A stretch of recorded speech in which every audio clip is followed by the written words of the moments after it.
Hello everyone, welcome back to another Rasa's creepy reading, or in this case, a crappy reading. We're going to be reading The Shadow on the Wall. Let's begin. I get up from my bed, I looked out my window. So this is taking place in past because of how it's sounding all past tense. Or the fact the person doesn't know English well. It was pure darkness, no stars, no moon. Yeah, that usually happens when you live in a city where light pollution is the main problem and the fact that you can barely see stars. Moon, I'm not really sure on that one. I smirked as soon as I saw a zombie. This better be Halloween or we're not, because if this is a reenactment of The Walking Dead, I'm turning off this camera. Ha, people have such horrible costumes. Really? You're going to make fun of a person's costume. Sometimes people put hard work into their costumes. A few minutes later, I felt a cold hand on my shoulder. Ah! I told you to warm them up before you come up here. I turned around, only to find nothing but a note.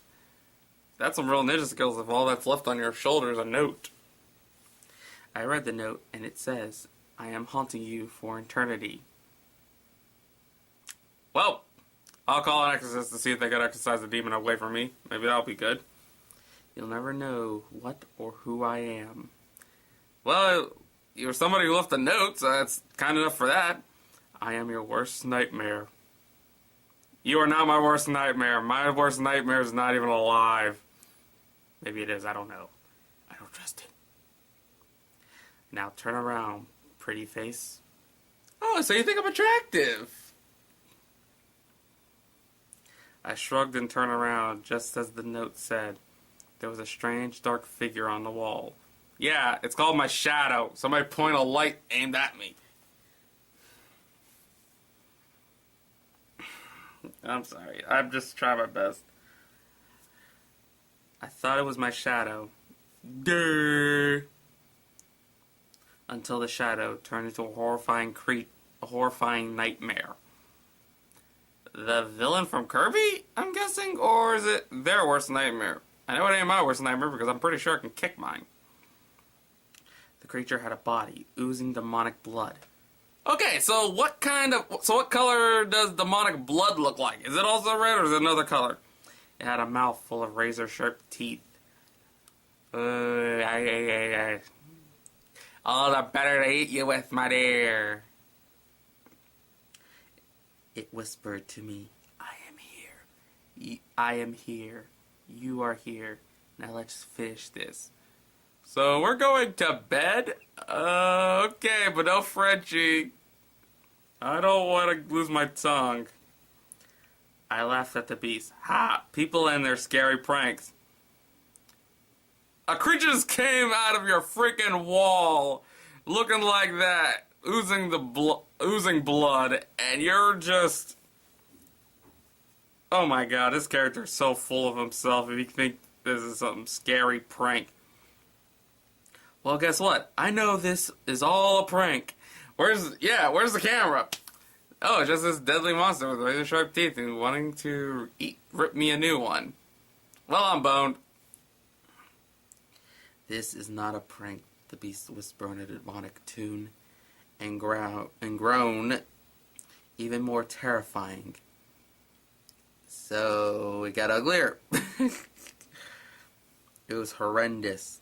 His smile started to fade into a darker smile. So he went from to... I don't understand the terms of a smile. His eyes disappeared and his hands turned into claws. Is he a werewolf? I'm just I'm swinging in the dark here. Just like the story is swinging in the dark with ideas. Hey-oh! I squeezed my eyes shut and yelled, I will not die today! You call this a prank! Now you're accepting this is real, you douchebag. I wake up. I soon noticed it was all a dream. A bad dream. That is. This is the most stupidest dream I've ever seen. What kind of... Never mind, I'm not going to explain dreams. But I didn't trust my eyes.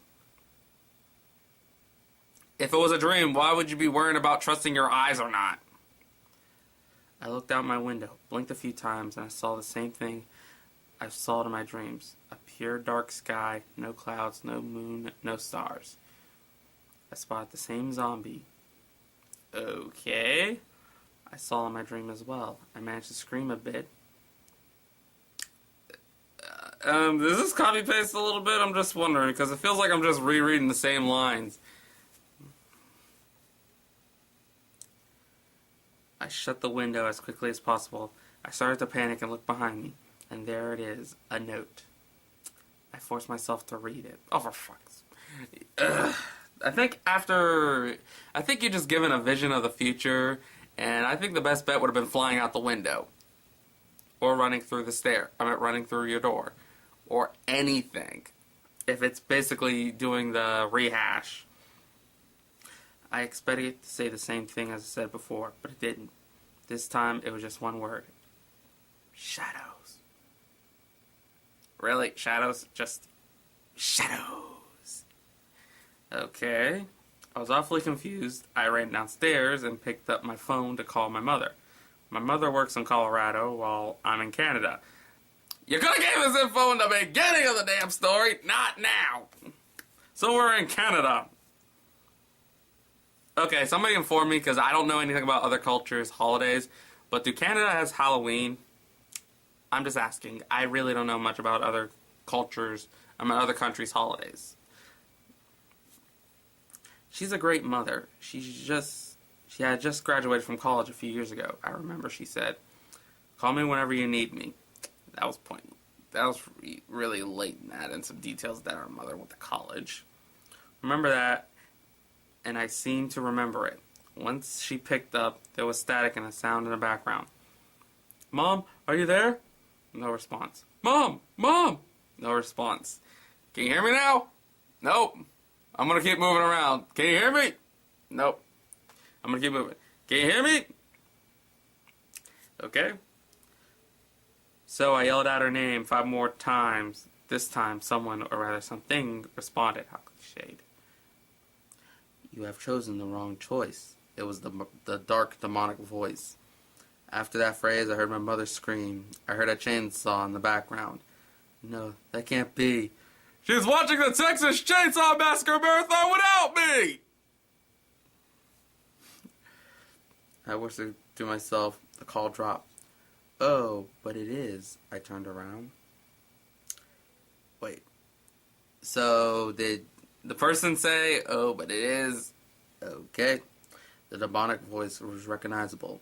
It was the same beast that had just murdered my mother during the call. "How would you know? How did it get from Colorado to Canada? Unless it can move faster than the Flash taking a freaking Red Bull chug." "What do you..." The beast pulled its finger to my lips. "Shh. This will only kill you." I heard the chainsaw. This is a creature that has claws and fangs, and it uses a chainsaw? What the hell? Why a chainsaw if you're a ferocious beast? What? What, does it know that these are fake nails, and if it doesn't try to claw someone, poof, there goes its nail. Oh, I gotta get a new one. What the hell? The beast blindfolded me with a bandana. Okay. It's a monster, and yet it's giving this person a little, don't need to see what's gonna happen when I'm, besides getting cut in half. Sweet dreams, pretty face. I felt the chainsaw slowly cutting through my neck. Yeah, after the first cut, you would have been already bleeding to death. Wouldn't be able to say anything or think of anything except, "Ah!" The pain growing faster. I screamed for half a second, then I closed my eyes. "You're wearing a bandana, woman! On your eyes!" "That's a good girl." Those were the last words I heard. I quickly died without suffering. Who wrote the story? The beast? What the... They don't understand the point of this style. I don't get it. And there's still more. I'll finish it up, but what the hell? Without suffering. You got a freaking chainsaw to the neck. You're feeling pain! But I still have a few questions. Who was that? No. What was that? But most importantly, why was that? I will never know. Because you're dead and somehow managed to make this story. What the bloody hell did I... It felt like... What would be the right words? That it had an idea, but it was not forming it together. What the... It had everything ready. Just the questioning. We don't know anything about our character. Why do we get this info about our mother going to college when all she does is get chainsawed to death? Why does the beast chainsaws people to death when it could have just slashed and bitten its victims? And lastly, it feels perfectly fine getting its head cut off by a chainsaw. No person will be feeling calm with a chainsaw aiming through their neck like they finally accepted death's sweet embrace. They would be trying to flaring, panicking, and trying not to get their neck cut off. Chef Boyardee, that's the rating of this story. Oh my lord. I keep forgetting how bad these crappy pastas were. Rasa.